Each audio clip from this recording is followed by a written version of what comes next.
Magandang umaga po sa inyo, no? So ngayon magpapatuka tayo ng mga alaga nating mga manok. So dumadami na sila, no? Kaya medyo magpapatuka tayo.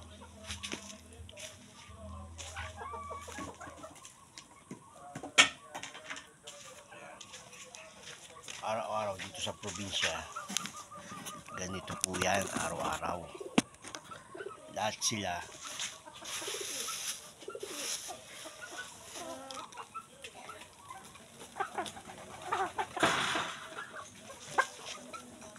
ayan po, no?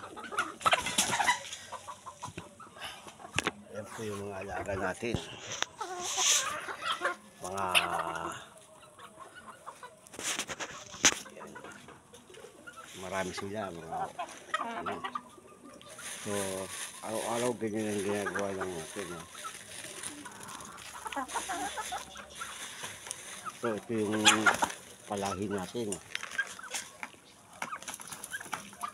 Ayan. Mga Texas po yan, no? Lahi ni Aguilar. Puro babae po ang lumitaw. Ayan. So ngayon meron din tayong binibreed na kalapati dito. Ito po.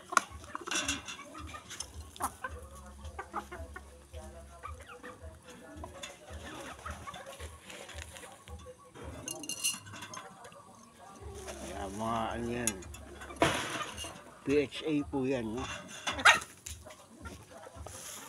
Ayan.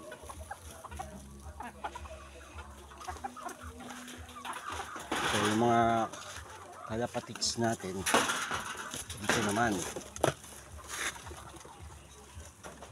so medyo hindi na natin naasikaso.